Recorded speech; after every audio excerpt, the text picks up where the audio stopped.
하나님이 창조하신 자연계에는 사계절이 있습니다. 봄, 희망의 계절; 여름, 열정과 인내의 계절; 가을, 결실의 계절; 겨울, 고독, 인내, 기다림, 자기 죽음의 시간. 이게 겨울입니다. 자연계의 사계절을 창조하신 하나님의 어떤 그런 뜻은 자연계의 곡식이 익어가는 것, 그리고 사람들이 인생을 살면서 한 해를 마무리하면서 나이를 한 살 더 먹는 것처럼 영혼의 세계, 영혼의 사계절이 있다는 것을 하나님이 우리에게 보여주시는 겁니다. 말할 수 없는 하나님의 그 은혜에 감격하는 그 기쁨, 희열, 감동 가운데 우리가 살 때도 있지만, 우리는 한 해를 살아오면서 돌이켜보면 언젠가는 그 여름의 시절, 정말 덥다, 빨리 더위가 지나가면 좋겠다, 아무 생각 없이 이 시간이 빨리 지나면 좋겠다라고 생각하는 그런 시간들이 우리에게 분명히 있었습니다. 그리고 한 해는 겨울로 시작해서 겨울로 끝이 납니다. 말씀드린 것처럼 겨울은 고독의 시간입니다. 하나님 앞에서 기다림의 시간, 자기 한계, 자기 절망, 자기 죽음의 시간, 이게 영혼의 겨울입니다. 우리는 여름과 겨울을 다 그렇게 좋아하는 사람들이 많지 않습니다. 신앙의 세계에서도 마찬가지입니다. 하나님이 은혜를 주시고 선물을 주시고 뭔가 기쁨이 있을 때 다 감사하죠. 그런데 내 영혼의 여름을 지나고 겨울을 지나면서 힘들어하지만 사실은 그 시간이 우리의 영혼을 영글게 하시는, 익어가게 하시는 하나님의 특별한 사랑과 섭리가 거기에 작동하는 시간입니다. 중요한 것은 이것입니다. 사람의 시각으로 볼 때 그것은 절망처럼 보입니다. 오랜 기다림과 인내, 고통의 시간, 자기 한계, 자기 죽음의 시간을 통과하는데 사람들이 볼 때는 절망, 더 이상 희망이 없는 것처럼 보입니다. 그런데 하나님은 그 절망을 우리에게 소망이라 말씀하십니다. 자, 오늘 말씀이 그런 메시지를 우리에게 주십니다. 이스라엘이 남과 북으로 분열이 되고 BC 722년에 북이스라엘이 아시리아에 의해서 멸망했습니다. 남쪽 유다가 남아있는데 남쪽 유다 백성들도 하나님 앞에 우상 숭배에 빠지면서 바벨론의 포로로 그들이 끌려가는데 세 차례에 걸쳐 포로로 끌려갑니다. 1차 포로는 BC 605년, 이때 함께 끌려간 사람들 대표적인 사람이 다니엘과 세 친구, 1차 포로 BC 605년에 끌려갑니다. 두 번째는 BC 597년, 이때 대표적으로 끌려간 인물이 바로 에스겔입니다. 에스겔은 유다 백성들과 함께 포로로 끌려가서 바벨론에서 유다 백성들에게 하나님의 말씀을 선포하는 선지 사역을 했습니다. 그리고 이제 바벨론에 끌려가서 12년이 된 그때, 오늘 21절 말씀입니다. 우리가 사로잡힌 지 12째 해 10째 달 5째 날에,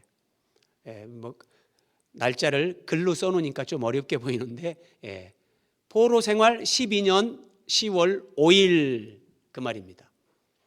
예루살렘에서부터 한 사람이 도망쳐서, 왜냐하면 예루살렘이 함락됐거든요. 도망쳐서 바벨론 에스겔이 있는 여기까지 온 겁니다. 여기에 와서 말하기를 그 성이 함락되었다.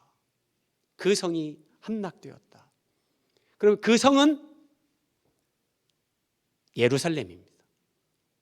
하나님의 도성 예루살렘, 그 성이 함락됐습니다.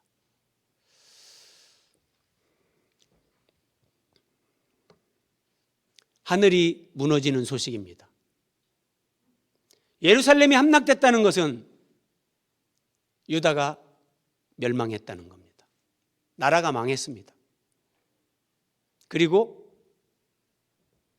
솔로몬이 하나님의 그 계시의 설계도를 가지고 지었던 그 아름답고 모든 유대인들의 자긍심의 어떤 표상이었던 성전이 파괴됐습니다. 바벨론 군사들의 군합발에 그 성전이 짓밟혔고 불태워졌습니다. 여러분도 한 해를 살아오시면서 하늘이 무너지는 것 같은 그런 경험이 있을 것입니다. 예루살렘이 함락된 것처럼, 여러분 우리는 지금 우크라이나의 전쟁을 뉴스를 통해서 계속 접하잖아요. 자, 전쟁이 일어나도 거기에는 수많은 사람의 죽음이 있습니다. 예루살렘이 함락됐다는 것은 내 사랑하는 가족 중에 누군가 거기서 죽었다는 얘기입니다. 내가 사랑하는 사람을 잃었습니다. 평생에 모은 재산을 다 잃었습니다. 예루살렘이 함락됐다는 것, 우리에게 적용하면 내가 금년 한 해를 살아오면서 정말 하나님 앞에서 내 자아가 죽는 시간, 내가 사랑하는 것을 잃어버리고 내가 그렇게 소중히 여기는 것들을 내가 상실하는 그런 시간, 그런 것들입니다. 유대인들에게 성전이 파괴됐다는 것은 충격 그 자체입니다. 이럴 수가 있는가? 도저히 받아들일 수 없는 것, 이것이 성전 파괴입니다. 그런 일이 일어났습니다. 내 인생에서, 우리 가정에서 하나님이 살아계시다면 어떻게 이런 일이 일어납니까? 저는 도저히 인정할 수 없습니다. 정말 하나님이 살아계십니까? 라고 항변할 수 있는 것, 이게 예루살렘 함락과 성전 파괴입니다. 그러면 여러분, 한 사람이 예루살렘에서 바벨론까지 오는데 에스라서에 보면 4개월이 걸립니다. 4개월에 걸쳐서 에스겔을 찾아와서 예루살렘 함락 소식을 전해준 이 뉴스는 절망인가 소망인가? 절망인가 소망인가? 여러분들이 살아오면서 금년에 겪었던 자기 한계, 정말 끝없는 기다림, 죽음과 같은 그 고통의 시간, 이것은 나에게 절망인가 소망인가? 이 얘기입니다.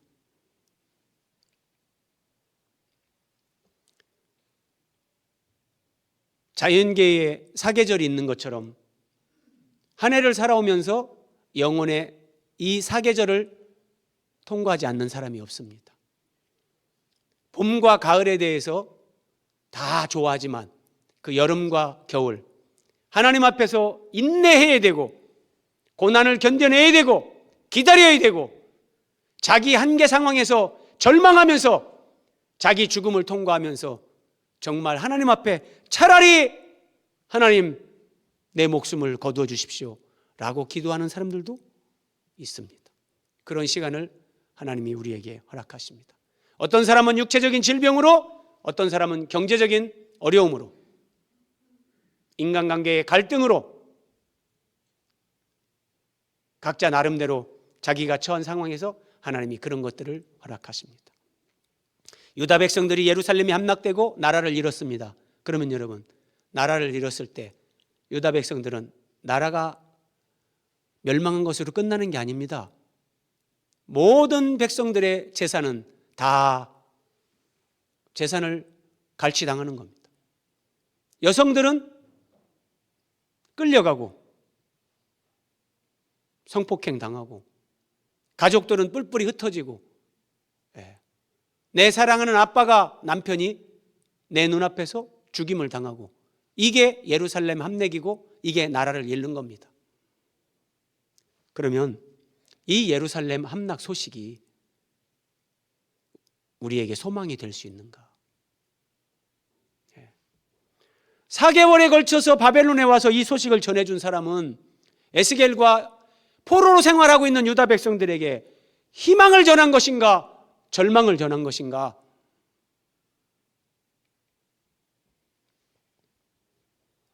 하나님은 왜 예루살렘의 함락, 성전 파괴를 막아주지 않았을까요?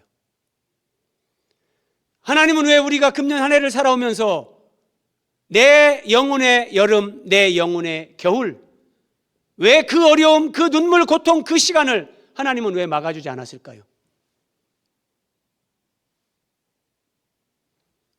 우리가 알 수 없는 하나님의 뜻과 섭리가 거기에 작동하고 있습니다. 자, 이스라엘 백성들, 하나님이 이스라엘을 열방 가운데서 하나님의 백성으로 택하셨습니다. 하나님의 이 선택에는 여러 가지 의미가 있지만 두 가지로 말씀드릴 수 있습니다. 첫 번째, 이스라엘 백성들은 모세의 성막, 솔로몬의 성전에서 매일 하나님 앞에 어린 양으로 번제를 드립니다. 그것을 상번제 그럽니다. 매일 양을 잡아서 번제를 드립니다.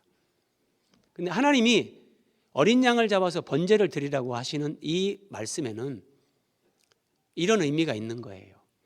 그 양을 끌고 와서 양을 죽입니다. 양의 가죽을 벗깁니다. 각을 뜹니다. 제단 위에 얹습니다. 불을 붙여 번제로 드립니다. 여러분, 하나님은 짐승의 고기를 드시는 분이 아닙니다. 하나님은 짐승의 피를 마시는 분이 아닙니다. 그 짐승을 태우는 냄새는 사람에게 역겨움을 줍니다. 하나님도 그런 걸 기뻐하시는 분이 아닙니다. 그런 하나님이 왜 매일과 같이 어린 양을 잡아서 번제를 드리라고 하셨을까요? 그 양을 잡아서 번제로 드릴 때마다 세상 죄를 지고 가는 하나님의 어린 양으로 이 땅에 오시는 하나님의 아들 예수 그리스도, 그분을 생각하게 하는 거예요.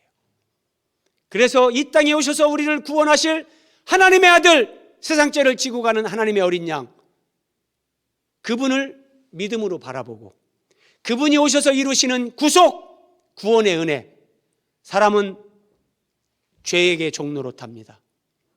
자기 육신에게 종로로 탑니다. 탐욕, 욕망, 눈에 보이는 세상 것, 여기에 사람들은 다 사로잡혀 삽니다. 어떤 사람은 자기 생각, 자기 자아에 갇혀서 평생을 고통스럽게 삽니다. 이런 모든 것들로부터 하나님은 독생자 예수 그리스도를 통해서 우리를 해방시키고 자유케 하시는 것이 하나님의 구원입니다. 이 구원을 이루기 위한 것이 번제하는 어린 양 예수 그리스도의 십자가 죽음으로 예표해 주는 겁니다. 그래서 이스라엘 백성들은 번제를 드릴 때마다 하나님의 어린 양 예수님을 깨닫고 그 이 땅에 오실 주님을 바라보는 믿음으로, 소망으로, 하나님은 사랑이신데 그 사랑으로 살기를 기대하신 겁니다. 그들이 그렇게 살아갈 때 세상 다른 나라 사람들이 이스라엘을 보면서 저 사람들 참 이상하다. 저 사람들 참 이상하다. 여러분, 예수 믿는 사람들이 돈에 매이는 것을 벗어나 보십시오. 그래서 내가 먼저 돈을 쓰고 상대를 섬기고 나누고 베푸는 삶을 살아보십시오. 사람들이 참 저 사람 참 희한하다. 저 사람은 돈 욕심도 없나? 왜요? 전부 다 더 소유하려고 하는데 그냥 나누고 베풀고 섬기고 이런 사람들을 보면 세상 사람들이 이상하다. 저 사람은 뭐지? 저 사람 예수 믿는데. 그럼 그렇지. 하나님은 이걸 기대하셨던 겁니다. 하나 더. 하나님은 이스라엘 백성들에게 아브라함, 이삭, 야곱에게 언약을 하시고 그들에게 주신 땅이 세상 중앙에 있는 땅입니다. 자, 지도를 한번 보십시오. 여기가 지중해입니다. 땅의 중앙에 있는 바다, 지중해입니다. 지중해 동남쪽에 하나님께서 약속의 땅 가나안을 주셔서 이스라엘이 여기에 살게 하셨습니다. 그런데 여러분, 자, 이쪽이 메소포타미아, 티그리스, 유프라테스 강이 있는데 여기에서 갈대아, 아시리아, 페르시아, 바벨론 제국들이 여기에서 발흥을 했습니다. 이 메소포타미아 문명으로 해가지고. 근데 이 메소포타미아에서 일어난 제국들이 영토를 확장해 가면 이렇게 이 아프리카 대륙으로 이제 진출을 해 갑니다. 근데 아프리카 대륙으로 진출을 하려면 아라비아 사막이라고 써 있잖아요. 이 사막으로는 못 갑니다. 예. 그래서 반드시 이렇게 이스라엘을 통과해야 됩니다. 자, 이집트가 이 이집트 제국이 힘을 얻습니다. 이게 더 넓은 세계로 진출을 하려고 합니다. 그러면 이집트도 반드시 이스라엘을 통과해야 됩니다. 자, 여기 로마가 있습니다. 로마 제국이 일어납니다. 그리스, 헬라 제국이 일어납니다. 이들도 영토를 확장해 가면서 반드시 아프리카 대륙까지 진출하려면 이스라엘을 통과해야 됩니다. 하나님은 이런 지정학적인 위치, 절묘하게 세상의 중앙에 위치한 그 땅을 이스라엘 백성들에게 주시고 거기서 살게 하셨습니다. 무슨 의미입니까? 세상 중앙에 하나님의 말씀을 따라 살면서 이 땅에 오실 예수 그리스도를 바라보는 믿음으로 살면서 세상 사람들과 전혀 다른 가치관, 인생관, 삶의 이유와 목적을 가지고 살아가는 겁니다. 이게 그리스도인들에게 주신 하나님의 사명입니다. 이스라엘을 보면서 세상 모든 나라 사람들이 저 사람들 참 이상하다. 뭐지? 저 사람들 하나님을 믿는데 하나님의 백성이래. 하나님이 어떤 분이신데 이스라엘을 봐. 저들이 믿는 저들의 성경을 봐. 그리스도인들을 통해서 하나님은 그리스도인들이 믿는 그 예수 그리스도가 어떤 분이신지, 우리가 그렇게 소망하는 하나님의 나라가 어떤 나라인지, 그 나라의 왕이신 예수 그리스도를 그리스도인들을 통해서 하나님은 보여주기를 원하십니다. 그리스도인들은 성경을 읽지만 불신자들은 그리스도인의 삶을 통해서 성경을 읽습니다. 하나님이 이스라엘을 택하시고 지구 중앙에 땅을 주시고 거기 살게 하신 것은 이런 그들에게 주신 사명이 여기에 포함이 되어 있습니다. 그런데 이스라엘 백성들은 이 사명을 망각합니다. 번제는 매일매일 드렸는데, 성전에서 번제는 매일매일 드렸는데 이 번제로 드려지는 어린 양이 하나님의 아들, 그분이 사람의 몸을 입고 이 땅에 오셔서 우리를 위해서 이렇게 대신 죽는 것이다, 아무도 생각하지 않습니다. 이사야 66장에 보면 하나님께서 짐승으로 하나님 앞에 제사를 드리면서 거기에 그리스도가 빠지면, 그리스도에 관한 믿음과 소망과 사랑 없이 짐승으로 제사를 드리면 하나님께서 그것은 가증한 우상숭배다, 이렇게 말씀하셨습니다. 여러분, 하나님이 왜 짐승으로 제사를 드리라고 합니까? 예수 그리스도를 계시해 주시고 예수 그리스도를 통해서 우리에게 구원의 복음을 깨닫게 하려는 것인데, 거기에서 제사는 드리는데 예수님이 없어요. 우상숭배입니다. 그리고 성전에서 그 제사를 드리면서 이제 이스라엘 백성들은 예수님은 없는데 성전 건물을 우상으로 섬기는 거예요.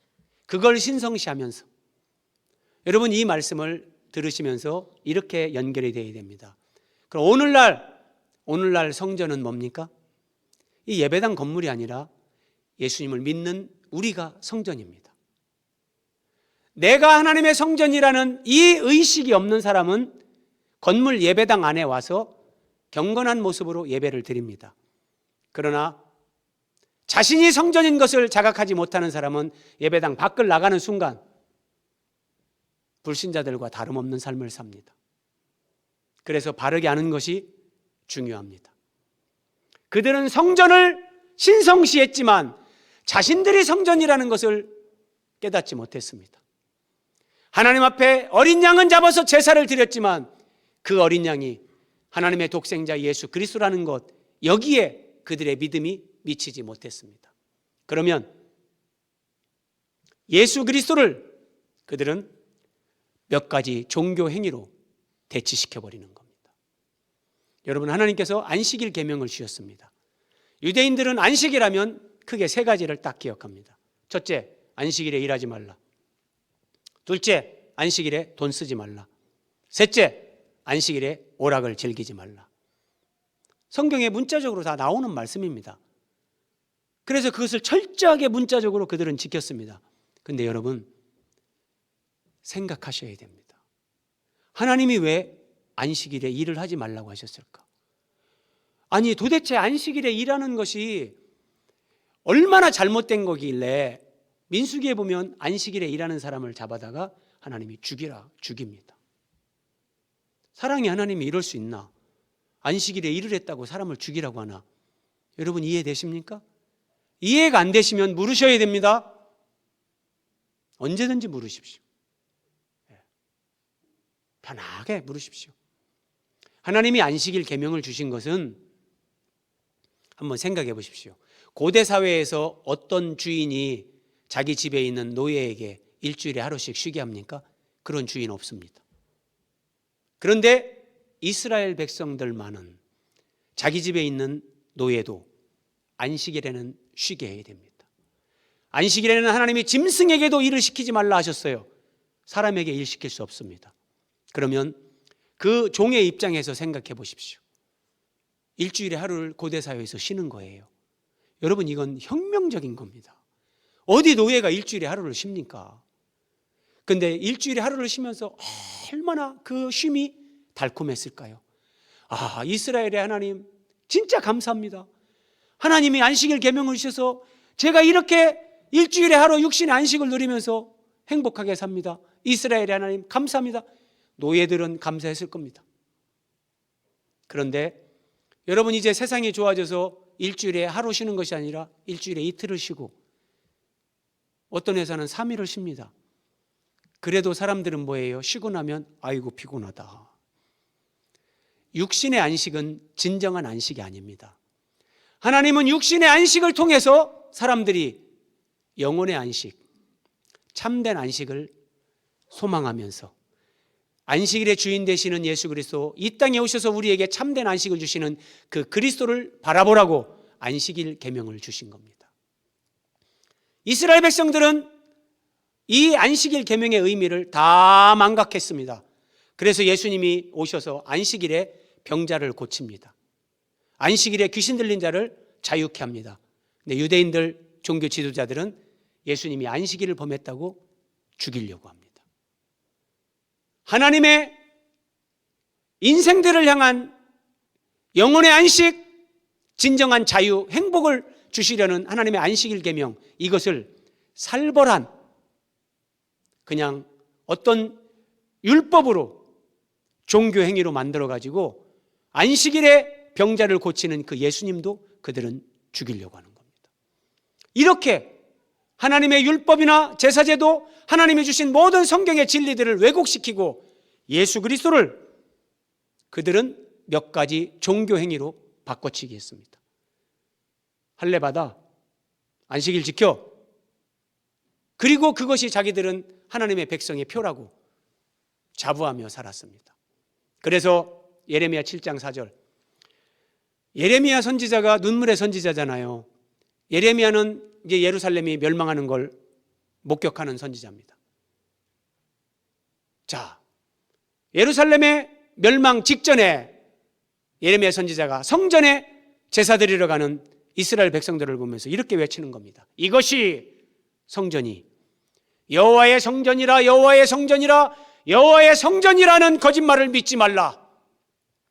거짓 선지자들이 그때도 많았습니다. 그들은 이렇게 외쳤습니다. 하나님의 백성들이여, 복받은 자들이여, 아무 염려하지 말라. 여러분들이 뭐 어떻게 살든지 걱정하지 말라. 우리에게는 성전이 있다. 하나님의 성전이 우리에게 있다는 것은 하나님이 우리와 함께 하신다는 것이고 어떤 상황에서도 하나님이 우리를 지켜주신다는 보증이다. 걱정하지 말라. 이게 하나님의 성전이다. 그런데 하나님은 예레미야를 통해서 그것이 거짓말이라고, 그것이 거짓이라고 속지 말라고 가르쳐 주셨습니다. 이스라엘 백성들은 구약 성경을 가지고 믿음 생활을 했습니다. 구약, 옛 언약, 옛 언약이란 말입니다. 이스라엘 백성들이 시내산에서 하나님과 언약을 맺었습니다. 근데 그 언약의 핵심은 메시아 언약입니다. 메시아, 그리스도, 구원자. 그 언약의 핵심은 구원자 예수 그리스도입니다. 그런데 그 언약의 말씀인 성경, 구약 성경을 가지고 하나님을 섬기는 사람들이 그 언약의 핵심인 예수님은 빼버리고 짐승 잡아 죽이고 안식일에 일하지 않고 뭐 그 몇 가지 종교 행위로 문자주의, 율법주의로 예수님을 대치시켜버린 거예요. 무서운 거예요, 여러분. 조금 더 한번 당시에 이 유다 백성들의 삶이 어땠는가 보세요. 예레미야 7장 9절. 너희가 도둑질하며 살인하며 간음하며 거짓 맹세하며 바알에게 분향하며. 하나님의 백성들이 바알이라는 우상을 섬깁니다. 내 이름으로 일컬음을 받는 이 집에 들어와서, 성전입니다. 하나님의 이름으로 일컬음 받는 이 집 성전, 그들이 성전에 들어와서 뭐라고 말하는가 보십시오. 우리가 구원을 얻었나이다. 우리가 구원을 얻었나이다. 이런 말입니다. 평소에는 세상에서 막 죄를 짓습니다. 가지 말아야 될 곳에 가고 하면 안 되는 짓을 하면서 막 자기 마음대로 죄를 즐기면서 세상을 즐기면서 삽니다. 그리고 주일날에 예배당에 나옵니다. 예배당에 나와서 거룩하게 기도합니다. 두 손을 들고 눈을 탁 감고 만군의 여호와 하나님, 하나님의 자비와 긍휼로 우리가 구원을 받고 삽니다. 저는 오늘 죽어도 천국에 갈 확신이 있습니다. 하나님 감사합니다. 우리가 구원을 얻었나이다. 이렇게 한다는 겁니다. 도둑질하고 살인하고 간음하고 우상 숭배하면서 세상 사람들과 가치관, 인생관, 삶의 목표가 전혀 다르지 않으면서 바알 숭배하는 거 돈입니다, 여러분. 돈 따라가는 겁니다. 하나님보다 돈을 더 좋아하고 하나님 말씀보다 그냥 돈이 더 좋고, 그렇게 살면서 예배당에 오면 나는 오늘 죽어도 천국 갈 확신이 있습니다. 구원의 확신이 있습니다. 이렇게 말한다는 거예요. 구원의 확신을 갖는 것을 나쁘다고 하는 것이 아니라 도둑질하고 살인하고 간음하고 바알 숭배하면서 예배당에 나와서 그렇게 말하는 것은 아니라는 거죠. 한 말씀 더 보십시오. 열왕기하 23장 4절. 요시야 왕이 종교개혁을 단행한 왕인데, 이 왕이 종교개혁을 단행하면서 이렇게 명령합니다. 바알과 아세라와 하늘의 일월 성신을 위하여 태양과 달과 별들을 우상으로 섬기는 거예요. 그 일월 성신을 위하여 만든 모든 그릇들을 여호와의 성전에서 내다가 불살라라. 바알, 아세라 우상을 섬기고 태양과 달과 별들 우상을 섬기는 그 우상을 섬기는 데 필요한 그릇들이 여호와의 성전 안에 있습니다. 이게 예루살렘이 망하기 직전 유다 백성들의 종교생활, 신앙생활입니다. 그리고 7절 보십시오. 여호와의 성전 가운데 남창의 집을 헐었으니, 성전 안에 몸을 파는 남자 창기가 거하는 집이 있었습니다. 이해되십니까?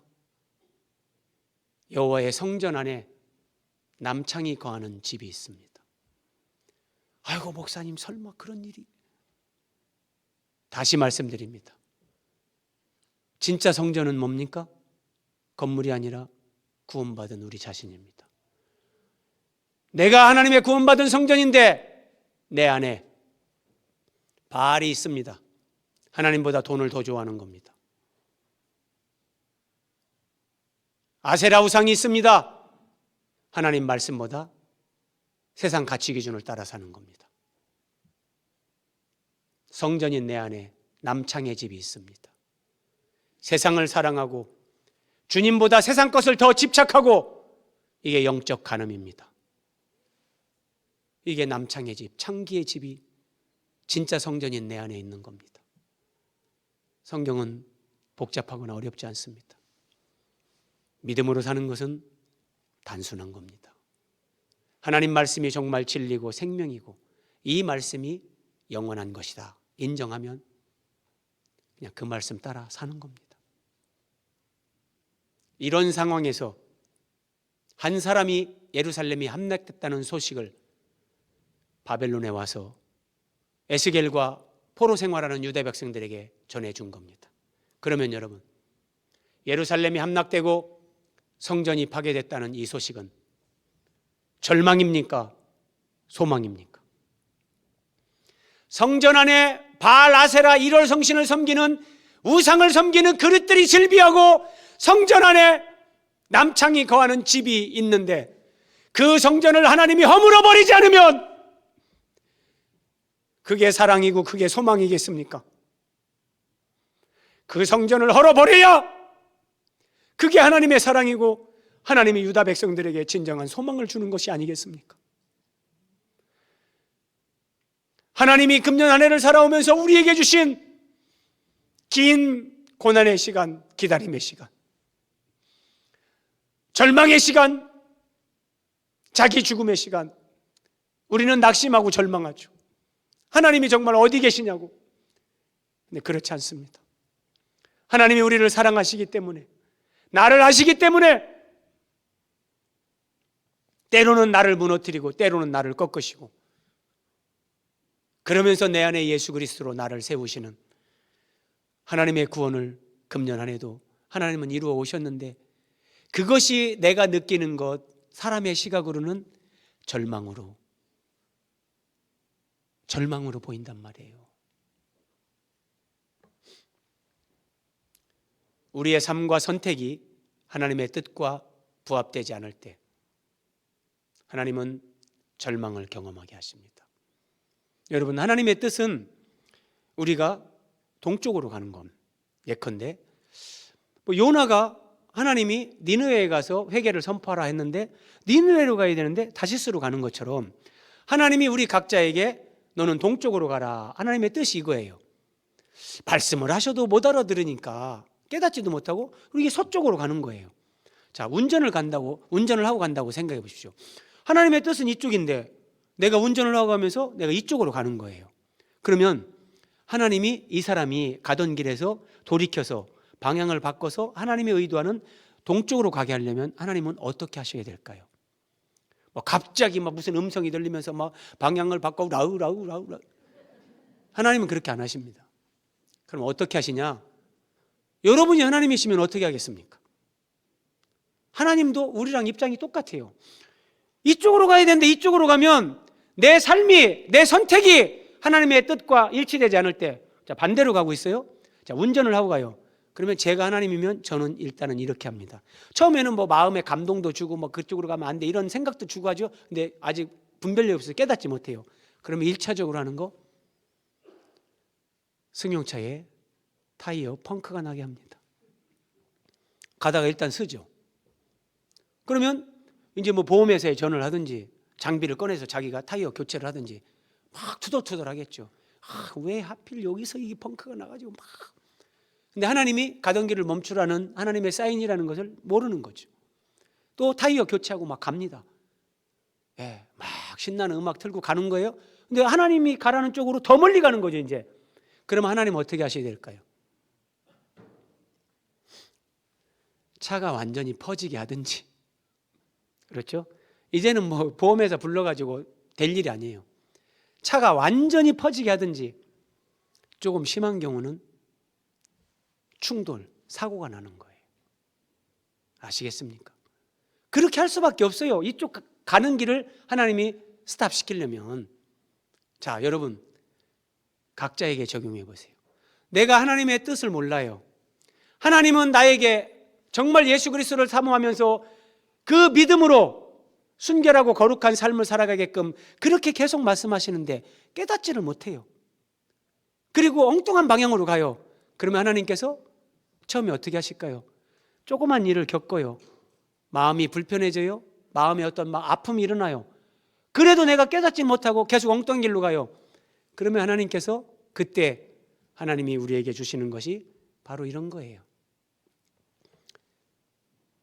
경제적인 어려움, 육신의 질병, 인간관계에서 일어나는 정말 생각할 수 없는 그런 고통, 갈등, 이런 것들로 내가 가던 길에서 하나님이 생각하게 하고 돌이키게 하십니다. 그래서 하나님의 뜻과 내 삶이 부합되게, 내 선택이 하나님의 뜻과 일치되게 하나님은 그렇게 인도하시고 역사하십니다. 자, 에스겔서를 크게 둘로 나눌 수 있는데 1장에서 33장은 오늘 우리가 읽은 33장입니다. 심판에 대한 경고입니다.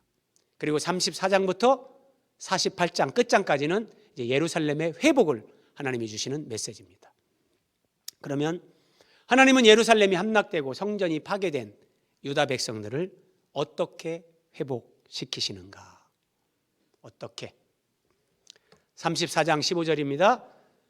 내가 친히 내 양의 목자가 되겠다. 하나님이 이렇게 말씀하십니다. 하나님이 목자가 되신다 말씀하시고요.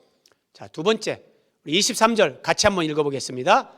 내가 한 목자를 그들 위에 세워 먹이게 하리니 그는 내 종 다윗이라. 그가 그들을 먹이고 그들의 목자가 될지라. 내 종 다윗은 그들 중에 왕이 되리라. 자, 하나님이 친히 목자가 되신다고 15절에서 말씀하셨고 하나님이 한 목자를 세우겠다 말씀하셨어요. 근데 그는 내 종이다, 다윗이다 말씀하세요. 그리고 그는 왕이다 이렇게 말씀하셨어요. 자, 여러분,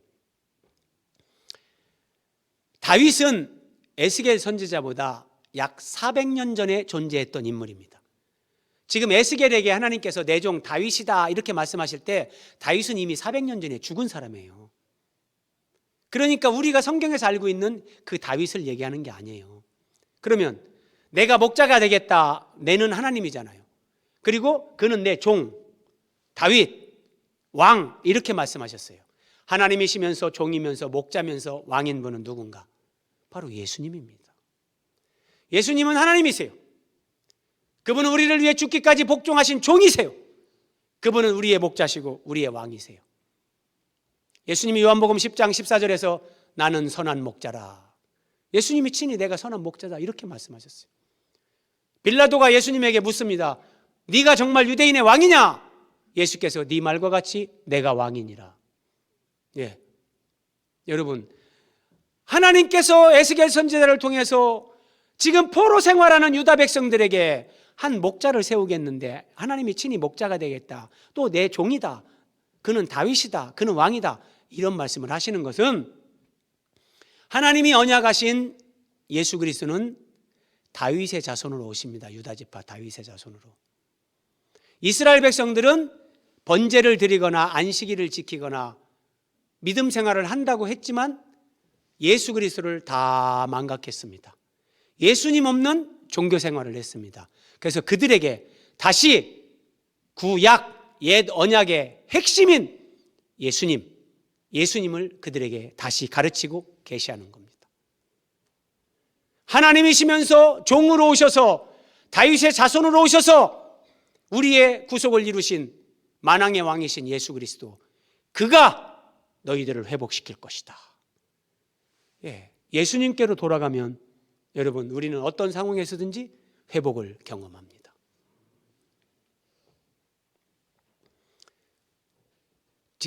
예수님을 따르던 제자들이 예수님께서 오병이어 표적을 행하셨을 때 막 흥분을 합니다. 세상에 보리떡 5개 물고기 2마리로 5,000명을 먹이고도 남자만 5,000명이니까 성인 남자만, 여자들 어린아이들 치면 이게 10,000명에서 한 20,000명 가까이 되는 걸 먹였으니 이것은 이스라엘 백성들이 정말 예수님을 이제 왕으로 세우려는 거, 그 생각밖에 없는 거예요.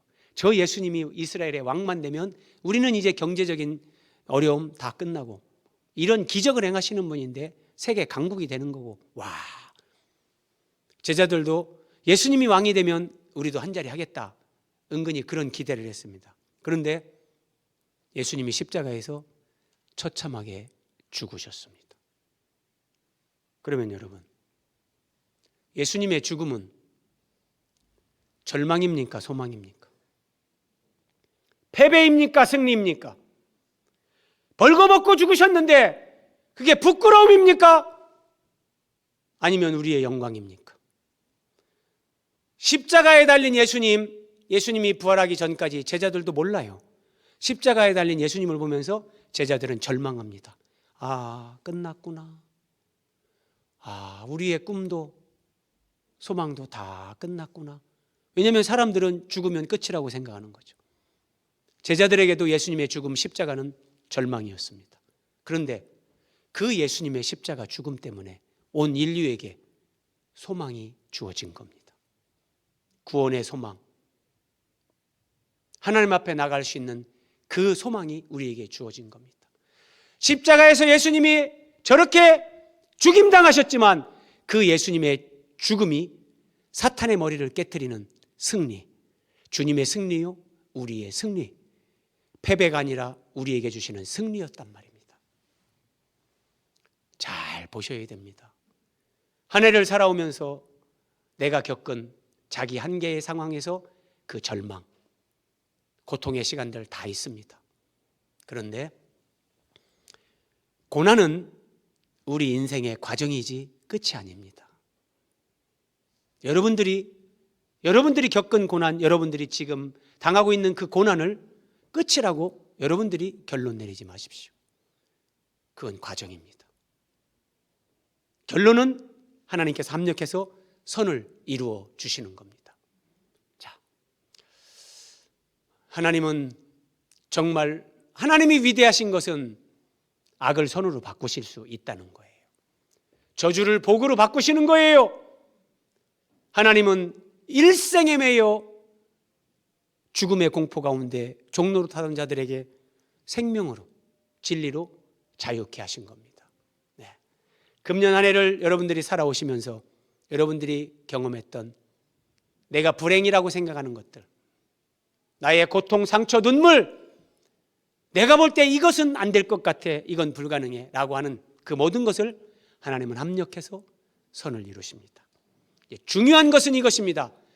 예루살렘이 함락되고 성전이 파괴된 것처럼 하나님이 우리에게 합력해서 선을 이루시고 절망을 소망으로 우리에게 바꿔주시는데 정말 중요한 것은 이것입니다. 예루살렘이 함락되고 성전이 파괴된 것처럼 진짜 성전인 내 안에 형식적인 종교생활,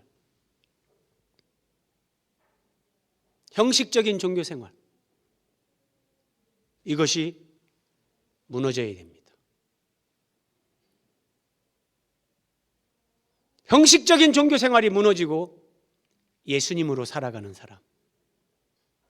여러분, 밥 안 먹고는 우리가 못 살잖아요. 하나님 말씀을 듣지 않고도 나는 살 수 있는가? 그러면 그 사람은 좀 더 한참 더 가야 됩니다. 예수님으로 사는 사람, 말씀으로 사는 사람, 우리가 이런 사람이 되어야 되는 거예요. 그래서 그냥 예배에 참석하는 것이 주일이 됐으니까 안 가면 좀 찝찝하니까, 그게 아니라요. 그냥 주일 아침에 예배당에 나오면서 그 기쁨과 설레임으로, 그 감사와 감격으로, 믿음과 소망으로, 그런 마음으로 우리가 교회 봉사하시고요. 그렇게 하는 거예요, 여러분. 그렇게.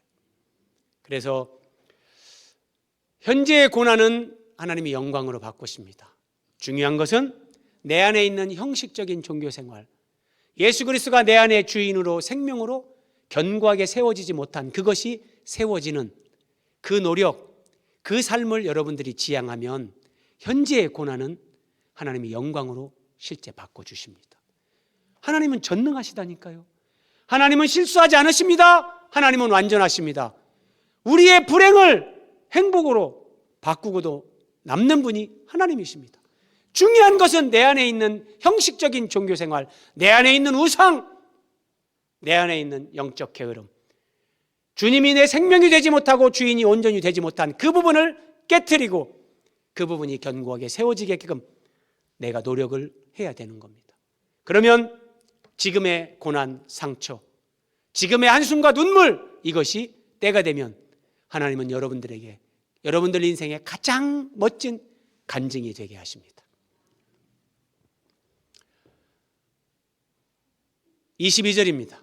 여호와의 손이 내게 임하여 그 사람이 내게 나아올 그때에, 예루살렘에서 이 소식을 전해주러 온 그 사람이 내게 나아올 때에 내 입이 열리기로 하나님의 손이 임하고 이제 이 사람을 통해서 예루살렘이 함락됐다 이 말을 들으면서 에스겔의 입이 열립니다.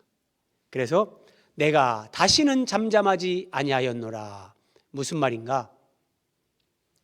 에스겔도 하나님 말씀을 전하다가 한때 낙심했어요. 회개하라. 하나님 말씀은 그대로 이루어진다. 아무도 사람들이 듣지 않는 거예요. 아이고 하나님 저도 이제 모르겠습니다. 그래서 에스겔도 침묵하고 잠잠했습니다. 그런데 에스겔은 믿음의 사람인데 예루살렘이 함락됐다, 성전이 파괴됐다는 소식을 듣는데 하나님의 은혜 안에서 입이 열리는 겁니다. 그리고 침묵하던 에스겔의 입이 하나님의 말씀을 다시 선포하기 시작합니다. 무슨 말입니까? 에스겔은 예루살렘이 함락됐다, 성전이 파괴됐다 이 소식을 들으면서 드디어 하나님이 일하시기 시작하셨구나, 드디어 하나님의 응답이 나타나는구나, 에스겔은 이렇게 받아들이는 거예요. 여러분 아시겠습니까? 예루살렘이 함락되고 성전이 파괴됐는데 그 얘기를 듣고 에스겔은 그 절망을 소망으로 해석하는 거예요. 하나님의 역사가 드디어 나타나기 시작했구나. 그래서 잠잠하지 않고 하나님의 말씀을 전하기 시작한 겁니다. 오늘 마지막 화면입니다. 예수 그리스도의 복음은 절망 가운데 있는 사람들에게 소망과 회복의 메시지입니다. 여러분들의 인생에서 절망처럼 보이는 그것은 예수 그리스도 안에서 믿음의 눈으로 보면 그게 소망이라는 것을 알게 됩니다. 이것을 아는 사람들은 이제 더 이상 침묵하지 않고 잠잠하지 않고 내 입술로 하나님 앞에 감사의 고백을 합니다. 그리고 이 복음, 구원의 기쁜 소식을 내 옆에 절망과 눈물과 한숨 가운데 살아가는 사람들에게 잠잠하지 아니하고 이것을 전해주는 겁니다. 하나님은 오늘 우리가 이런 사명을 감당하면서 이스라엘이 실패한 이 사명, 예수 그리스도를 언약의 주인으로 삼고 그 믿음으로 살아가면서 하나님이 어떤 분인지, 하나님 나라가 어떤 나라인지 열방 가운데 보여주기를 원하셨던 하나님, 오늘 그리스도인인 우리를 통해서, 우리의 삶을 통해서, 우리의 신앙을 통해서 하나님은 지금도 이 절망과 눈물과 한숨 가운데 살아가는 사람들에게 하나님의 사랑, 예수 그리스도의 은혜, 이 구원의 복음의 초청을 우리를 통해서 하나님이 전해주기를 기대하시는 겁니다. 기도하겠습니다.